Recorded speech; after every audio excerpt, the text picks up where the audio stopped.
Hello, everyone. My name is Matt Aran from Aran Academic Planning. This is another installment of our virtual information session series, in which I'm joined by admission representatives from schools all across the United States, Canada, and Europe. These schools represent a wide variety of opportunities and options for your students and families to consider as you begin the college search process, from liberal arts colleges to state flagship institutions, religiously affiliated schools, women's colleges, and everything in between. And today I'm joined by Brett Baldwin from the University of Miami. So, Brett, take it away. Hi, how are you? It is nice to meet you. As Matthew introduced me, my name is Brett Baldwin. I'm an admissions counselor here at the University of Miami, and we're here to talk to you today, not just about the University of Miami, but more specifically the opportunity that the University of Miami has to offer you. So, just a couple fast facts for you about the university itself. We were founded in 1925, which means for those of you who can do math, we just celebrated our centennial. The school is 101 as of 2026. And that means that we have a lot of tradition here at the University of Miami, but also that we are continuing to grow as an institution. And speaking on size, we as an institution are what we call a medium sized school. So our population for undergrad is roughly 12,000, which means here at the University of Miami, you get the benefits of a small liberal arts college with a small student to faculty ratio of 11 to 1, but you also get the large variety of majors and programs that we have to offer. So as you can see, we have 100 majors and programs that we offer here, which means you get a balance of both worlds. You get the option to study really whatever you decide and whatever you wish here at the University of Miami, but also you get a small classroom environment where your professors know your name. If you miss class, they know who you are. If you're sitting next to the same people, you will recognize them. You're walking around campus, you will see familiar faces. And all of that to be said, we are a medium sized institution, but we are a huge brand. The U is a symbol that we know and that we love. We have 9 undergraduate schools and colleges here that we offer. You can see them on the screen, 3 graduate schools. You scan the QR code, you get a look at the school or college you are interested in. And the reason we're displaying this information to you is because we have a direct admit philosophy here at the University of Miami, which means that let's say you apply to the School of Nursing, you are admitted to the School of Nursing, you do not then need to wait until your sophomore year to take a test to then enter the nursing school. You are a nursing school student from point A to point B, from the beginning of your career to the end of your career as a student, which we think is a huge benefit. You don't have to have that stress or wait to see if you become a student at the University of Miami. If you're accepted, it's a direct admit philosophy. You are then a student at that school. Another thing that we do here at the University of Miami is our general education track. We call it the Cognates program. And what is unique about that is that it's essentially 9 classes broken up into 3 different disciplines. We have STEM, people and society, and arts and humanities. And the reason that we break it down in this way is because in high school, you have a lot of classes that you don't necessarily want to take. And the Cognates program allows you to still fulfill the general requirements of a general education program, but it does so in the classes that you are interested in and that will help you best in the long run. And to give you a perfect example of that, I'm going to introduce the greatest mascot in the history of college sports, Sebastian the Ibis. So Sebastian is a bird, and as such, he loves to fly. It makes sense that he would major in aerospace engineering. He's taking more than 3 classes as part of his major, so he automatically fulfills his STEM general cognates track. Now, as far as people in society go, mascots, if you know anything about them, they're always at sporting events. So Sebastian's people in society cognate, it makes sense that it would be sports communication. So he takes those 3 classes and it fulfills that people in society cognate credit. And now, if you also have paid attention to anything, it means that Sebastian is less of a talker and more of a thinker. He's more of the quiet type. And as such, his arts and humanities cognate is in philosophy and being thoughtful about his academic career. If you tacked on 2 extra classes, that becomes a minor. And the reason that we highlight that is because the cognate track gives you the ability to study what you are interested in while also simultaneously setting you up for success and giving you options to branch out with majors, minors. For example, I myself, when I was a student at the University of Miami, I started with a cognate in sports administration, which then turned into a minor, which then turned into a major. So it serves as a way to tack on to what is already an engaging and rigorous course load. And now at UM, there are so many other opportunities outside the classroom. and we do something called experiential learning here at UM. The first of those options is study abroad. We have over 80 programs in 29 different countries, the most popular of which are the U programs. And what that means is that imagine the University of Miami campus with University of Miami professors taking University of Miami classes, and we drop you in another country. We drop you in France. We drop you in Italy. We drop you in the United Kingdom, China, Japan, Iceland, wherever it is that these programs are offered. They change year by year.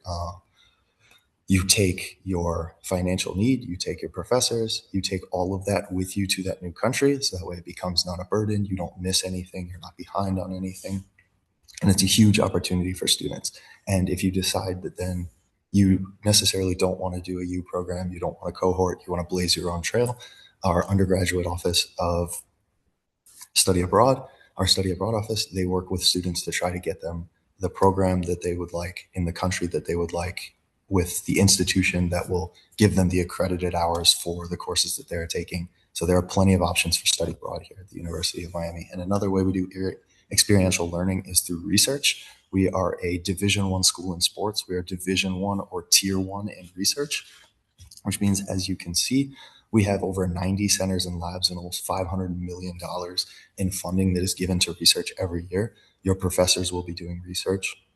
Your fellow students will be doing research, and research is not limited to inside your school and college. So, for example, I'm going to go back to the nursing school again for an example. There was a nursing school student who became the first published author on the religion of Star Wars Jedi, which has nothing to do with their major, nothing to do with the school or college they were interested in. It was just a paper they wanted to write and research they wanted to conduct. There are plenty of options for you to consider. Like I said, your professors are doing research. And on top of that, our Office of Undergraduate Research works with students to get them assigned to research projects that already exist. So you don't have to then do the work to find the extra research that is happening. And if you take a look at all of the research that the Undergraduate Research Office has compiled and you decide that none of that is right for you, they will work with you to try to get funding for your specific project, like the Jedi Warrior in our nursing school. And if you don't want to necessarily get involved in those two ways, there are plenty of other ways to get involved here at the University of Miami. We have over 200,000 service hours that are completed by students every single year.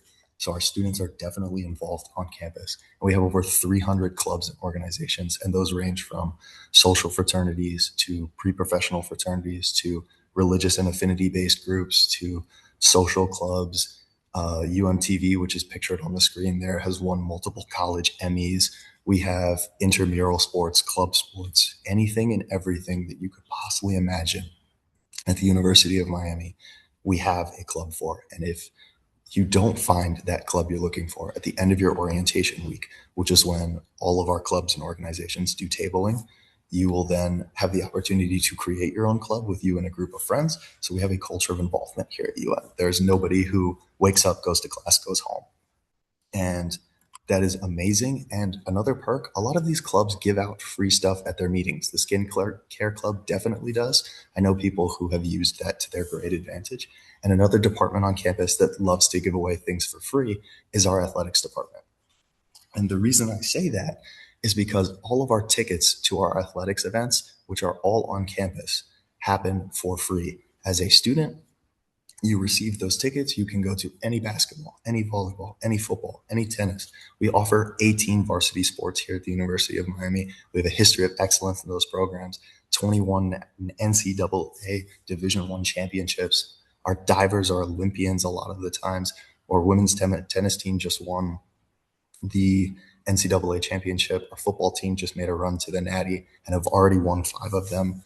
So sports is a huge thing here at the University of Miami. Like I said, all of them play on campus. And the only exception to that is our football team. Our football team plays at an NFL stadium because we fill the college stadiums that we've played at. So we need to play at a bigger stage. And so we play at Hard Rock Stadium, which is a 40-minute shuttle ride from campus.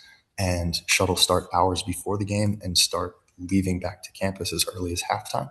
So we have a culture of sports, and students love going to sporting events. I definitely did when I was a student. And now you've heard all of this and you're wondering, where am I going to be living?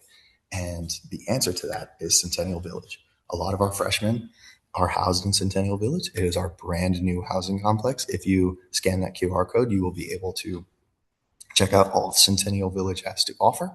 The first two waves of it opened in 2024, and the class of 2026 will be the first students to live in wave two, which means that it is a brand new building, brand new facilities. It is built for there to be a community. You will be with your peers. You will have a resident assistant and a first year fellow on your floor to make sure everything is running smoothly, to make sure that you feel supported. Those people will host events to try to get you to know the people on your floor and the people in your building. So there will be a community that is constantly engaging you. You have all the facilities you need. The dining hall is right downstairs. And there are so many things that I could rant and rave about because I lived on campus for all 4 years when I was a student here. And it was an amazing experience. And the location where home is doesn't necessarily just define campus. So we are nestled in Coral Gables, which is a beautiful suburb just outside the city of Miami proper. It puts us actually a lot closer to other areas of the city. And that means that we're at the cultural epicenter of Miami. Over half of Miami-Dade County residents speak more than one language, and three-fourths of them are, oh my God, over half of them, sorry, were born outside the United States, and three-fourths of them speak more than one language. They're bilingual. We're in the middle of a cultural epicenter. You have Wynwood, you have Little Havana, Little Haiti, all kinds of areas that are very cultural. You get the best food, number one for food in all 50 states. And then on top of all of the culture and all of the vibrant atmosphere that Miami has, we also have a slew of professional opportunities because of where we're located. Miami is a huge, big brand market city. Our Topple Career Center prepares you for anything and anything related to internship programs. They walk you through your resume. They walk you through your interview. They get you suited up at Sebastian's Closet with nice new clothes. They get you ready at career fairs. All 9 of our schools and colleges host career fairs and host networking opportunities. So that way you can go and chase the opportunities that exist in the city of Miami proper because there are a slew of them. And you hear all this and you're wondering, okay, how do I fit in at the University of Miami? What do I have to work with? And you get that in our application data. So the last year we had, or sorry, not last year, those numbers have not been. As of fall of 2025, we had an extremely competitive applicant pool. It was almost 60,000 applicants. The admission rate was 18%. SAT range was 1360 to 1480. And keep in mind that the ranges for the SAT and the ACT score, that reflects the middle 50% when we were a test optional school. Now that we are test mandatory, those numbers will change slightly. And keep in mind that those are the middle 50% ranges, which means there were students above and below that who submitted test scores, and we are test mandatory. So these numbers will fluctuate, and updated numbers will be out at a later date. And moving on, your admissions checklist. We're a common applicant school, which means you can find us on the Common App. We make it nice and easy for you. We need your high school transcript, your school report, one letter of recommendation. If your school makes you submit more than one, that's great, but make sure you have one that is solid from a school official that we will take a look at. Then you also need your ACT and SAT scores because, again, we are test mandatory. There are a couple programs and a couple exceptions to that, and I will touch on those at the end of this presentation. Now we'll go into financial aid. So financial aid, going to university costs money. So what we do here at is our financial aid office tries to do the best job they can based on your cost of attendance, then using the various things you submit to the financial aid office, such as the FAFSA, the CSS profile. I'll give you the full list in a minute. We do a quick math problem there, and that determines your financial need, and the financial aid office does the best they can to meet you halfway there, so that way University of Miami is within reach. And the checklist for things that your parents will have to worry about submitting includes the CSS profile, the FAFSA application, which is essentially the same thing. They just ask for slightly different information. CSS profile goes a little bit more in depth. We need signed tax returns and W-2s to make sure the information matches up. Non-custodial parent profile in case your parents are not together. Signed partnership corporate tax returns and K-1s. These are all documents for your parents to worry about. And if you submit them on time, then you will be able to receive your financial aid letter. And Now we will go into the admission plans and deadlines. So you'll notice here two very distinct things. The first is that there are two admission plans with asterisks next to them. That's early decision one and early decision two. Those plans with asterisks next to them are binding agreements, which means that if you are admitted to the University of Miami, you are committed to the University of Miami. It shows that you are extremely interested, and that if no matter what finances, other schools you get into, any other opportunity that comes your way, if University of Miami says yes, you will say yes. And the other distinction that you'll notice if you go to our first year premier scholarships is that the admission deadlines line up with scholarship deadlines. So early decision and early action are the two admission plans that qualify you for the premier scholarships that are listed here. And that is the other distinction for our applicant pools. So early decision one, think of that as you're the most interested. Nothing else can get you to the University of Miami except this option, no matter what, but for better or worse, you're going to University of Miami. Early action still gets you access to these potential premier scholarships and shows that you are interested in the University of Miami as a whole, but yet you're waiting on other things like finances, other schools. We understand that.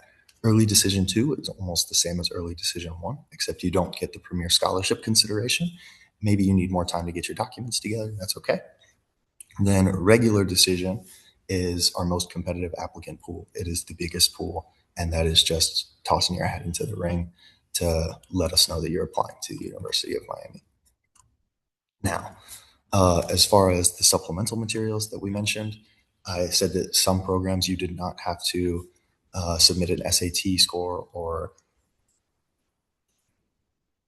excuse me, that you do not need to submit an SAT score. You'll notice that for specific programs here at the University of Miami, for example, the School of Architecture, the Frost School of Music, the College of Arts and Science Bachelor of Theater Fine Arts, both on the technical side as well as on the fine arts side, and the musical theater program, they all have slightly different deadlines and they all have slightly different requirements that may or may not require you to consider your ACT or SAT scores. You can find more information on that online. And if you have any further questions, please request more information from our office. And I am an admissions counselor for the great state of Texas. That is my region. So if you're from Texas, you will be reaching out to me. But if you live in the other 49 states and territories or are international, we will be dealing with some of my lovely and amazing colleagues. So scan that QR code to find your counselor. And I hope you guys have a great college application process. And remember, it's all about the you. All right. Thank you very much, Brett. Just a few quick questions. So you mentioned you're an alum of Miami. So Yes, I am alum. whenever I have someone on that is working for the school they attended, I always like to ask what made you want to go to that school as a student, then also what drew you back as an employee. So can you kind of share with us your journey to discover Miami, both as a student and now as a employee of the university? So my time as a student was amazing. Miami was always my dream school, and I applied, got in, and loved it. I spent 4 years here. I double majored in film and sports administration. I was our mascot. I have a minor in English. So I definitely dove headfirst into the culture at Miami. I fell in love with it. And we have a culture that is just so unique, and everybody really seems to care about everybody. We have a motto on campus, and it's Canes care for Canes. So as much as students will say it as a joke sometimes, everybody really is looking out for each other, and that's something that made me want to stay and made me want to continue in the area and specifically within the school itself, because it's a place where you feel at home and you feel like people are really there to watch your back. And not that everybody knows everybody, but the people you do recognize on campus, you know that they're there for you. And so as a student, that was really, really nice. And then now as a staff member, I get to watch that culture evolve from the outside. And that has been amazing to watch. That campus still goes without you, that alumni come back for things like homecoming. Um, our centennial obviously just happened. So it's great to see that the entire community kind of comes together when things Miami are happening. Like when the Heat win their championships, specifically in sports, when the Heat win their championships, when the Panthers win their championships, the city doesn't really explode the same way it does when Miami is playing in the national championship. So just everything about the culture here at UM, it feels like home. And I think that that's really what made me never want to leave. Great, thanks. So, just I guess a question about the application process, more or less. So, you showed Of the course. different undergraduate schools, then you kind of wrap things up with the middle 50% scores and GPA. So, when I think about big schools in which typically the applicants apply directly to a college as opposed to the university as a whole, it's going to be the College of Business and engineering that are going to be more high stats, so higher GPAs, higher test scores than say someone may be applying to the College of Arts and Sciences. Can you kind of share with us what that process is like for students when they are making the determination of, okay, here's my first choice. Are they able to make choice outside of or from multiple colleges? So say for example, you were interested in economics, but also maybe history. How would you go about doing that since they are different colleges within the overall university? I would just say that as far as information goes on like general stats, these are the general stats we have available. Those updated numbers, I don't have a date for that as much as I wish I did. Hmm. We do have an option for students to declare undecided because you don't have to declare your major until your sophomore year. Oh, Uh, okay. my my recommendation would just be to apply where you're interested, Yeah. and if that's the program that you'd like to apply to, shoot for it, and that would be my recommendation. Okay. Yeah, I didn't realize you didn't have to declare a major because I usually think the big schools, since they're big for a reason, you have to make that choice before you No, even step you off can campus. apply on undecided. Okay.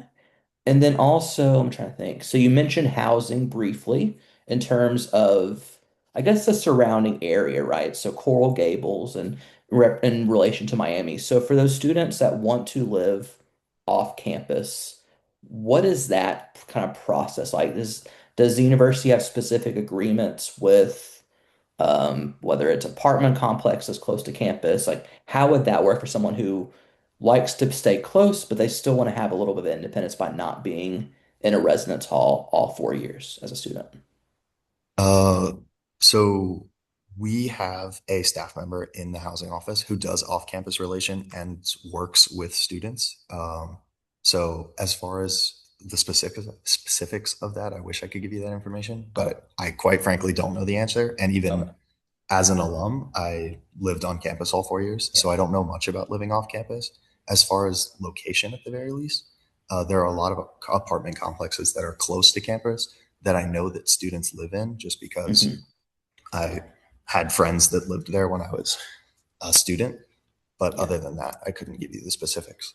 Okay. Well, you have someone that handles that anyway. So that tells me Yes. pretty much all I need to know because it's like when you think of like a big school, right? You're on campus living your first, second year, and then they run out of space and say good luck for the next 2 years and try to find a place. So it's good. There's someone that can work within that office to say, okay, Yes, here's a absolutely. list of places close by. So that's good. And then finally, kind of you touched upon a little bit of the relationship within, I guess, South Florida specifically, right? So can you kind of name or list a few for us a few of those specific places, whether it's graduate school or professional school or just going straight to the workforce, maybe in South Florida that a lot of your recently graduated students pursue? So at least we have the career outcomes page first Hmm. and foremost on the slide. And then the Topple Career Center, which I mentioned in the presentation, lists all of that information on their website of cities, grad schools, places where students ended up. And all of that information is available through Topple. And they do a great job preparing students for life post grad. But I can tell you for a fact that students end up in New York, LA, Hmm. Chicago, and that there are a lot of graduate students, and it depends really on the program that they apply to. We do have three graduate schools themselves here at the University of Miami. So that is another thing that happens is students spend 4 years here and then they go to grad school here. Hmm. So it really depends on the situation, but Topple does outline all of that information on their website. And I Okay. believe that is the QR code on the presentation. Yeah. And so my final question for you is you mentioned that you cover Texas, right? Is that the only state you cover? Yes, sir. I cover the state of Texas. So in terms of like how you engage with those prospective students from Texas, right? Are you traveling during the fall and spring, going down to Texas? How does that look for y'all when you, I guess, visit campuses or high schools or college fairs? What does that look like typically for you recruiting an out-of-state population as big and significant as Texas specifically? I would say as far as like dates, times, where specifically I'm going, that all changes a lot as the travel Mhm. process gets put together. But y'all do And travel throughout the yes, year. there Okay. are representatives that visit their Okay. territories. Perfect. Um, and I would just my advice would be to watch your emails, and if you Yeah. know that there's a window or a big college fair in the area, it's usually 3 to 5 weeks in the fall and 1 to 2 weeks in the spring, depending on the territory, depending on that human's availability. We go to high school visits, we go to fairs, we go to case studies. We try to Okay. maintain relationships with the counselors themselves. So for students, I would just say to keep your eyes peeled on a lot of the bigger events happening in the area. And chances are, depending on, of course, what our travel schedule ends up looking like, we might be there. But you're not regionally based in Texas. You're based on campus, right? No, I'm based in Coral Gables, yes. Okay, gotcha. Okay, so I guess it's a good place to end on. As we saw in the presentation, there are plenty of codes that you could capture specific information as well as contact information for your admission rep. So on behalf of Brett and myself, thank you for joining us.